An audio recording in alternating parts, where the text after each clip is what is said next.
guys, it's Ms. Roberts again, and I'm going to teach you today how to use a codon chart. So let's get a definition first. Remember that this is also on Schoology, so if I'm going too fast, you can always go back there and just write it at your own pace. So a codon chart is used to find the amino acid that matches with the DNA or the RNA. So remember when we talked about protein synthesis, we said that tRNAs have an anticodon that plug in with the mRNA codon. So today you're going to see which amino acids go into that. So on the test, you'll see these codon charts. You'll always have a copy of one of these codon charts to use. So don't worry about ever having to memorize this entire thing.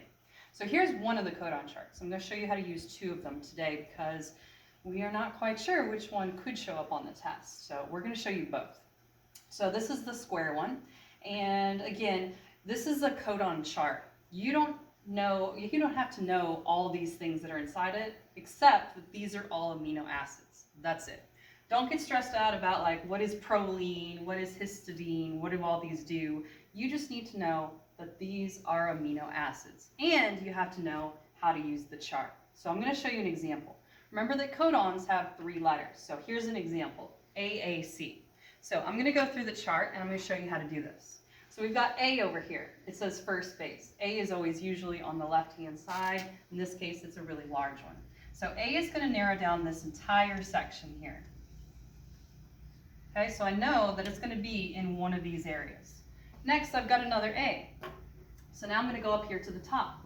If you've ever used one of those multiplication charts way back in the good old days of like first grade, and you'd have to do like 5 times 8, and then you pull your fingers together and that's the answer. That's basically what we're doing here. So I've got another A here. I've got AA, so I know that it's going to be, if I pull my hand down, I know it's going to be in this section right here. So now I need to find out which of those 4 is it going to be exactly. So my last letter is a C, so I'm going to use this one over here. So I'm going to pull my finger over to this section, and I know it's going to be asparagine. And one good thing about amino acids is when you write the answers down, you can just abbreviate it to the first 3 letters. So ASP would be the answer for this one. This is the codon that we're going to get. Okay, let's do some more together as an example. So let me erase this real fast. And you don't have to do this drawing each time. This is just me showing you each section how to do this. But after you get good at it, you're going to be able to fly through these pretty fast. Okay, so next one, we got CCU. So again, I'm going to start over here on the left-hand side. I've got C here, so I know it's going to be somewhere in this section here. Then I have another C, so I'm going to go up here to the top, and I'm going to pull my finger down into this area that we're at. And I know it's going to be one of these 4.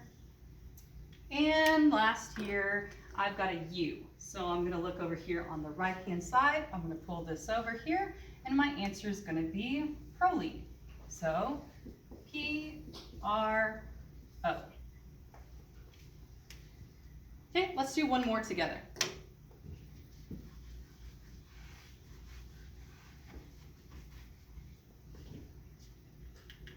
Okay, UGC. So again, I'm going to start over here on the left-hand side, and I've got this entire section here. Okay, then we have G, so I'm going to go up here to the top again, and I know it's going to be then in this section. And then the last one is C, so it's going to be over on this side, and it's going to be cysteine, or CYS. Okay, so there's an example there for you. I've got 5 more of these here. 5 or 6, I can't remember. I want you to do these on your own.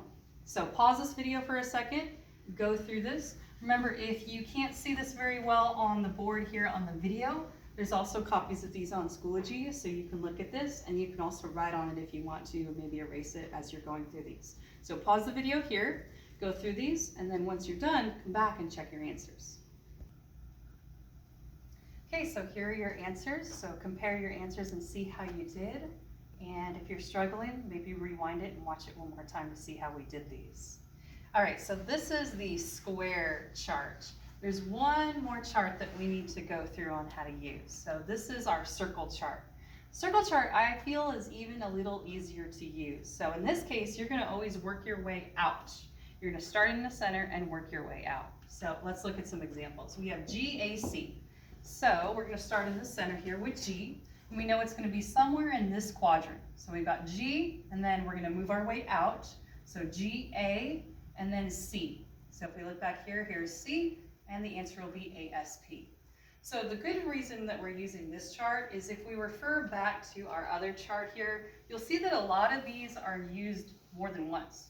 Leucine is on here 6 times. So our circle chart here kind of puts them all together in one area. So that's why you'll see that some of these have multiple things. So this glycine one would be GGG, GGA, GGU, GGC. So the circle chart is kind of useful because it kind of saves space. So another one, we have AAA. So here's A, and the answer would be lysine, LYS.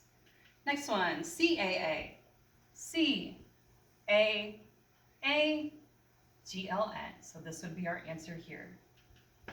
Okay, here's a couple for you to practice with. So again, pause this video here and write your answers down and then come back to check your answers. All right, so now that you've got your answers, go ahead and go back and check them and make sure that you got them right. So now you know how to use the square chart and the circle chart to find out the amino acids that will pair up and create a protein. So this is protein synthesis and how to use a codon chart. Remember that you'll always be provided with a codon chart. All you need to know is that these are the amino acids, and you need to know how to use the codon chart to find it.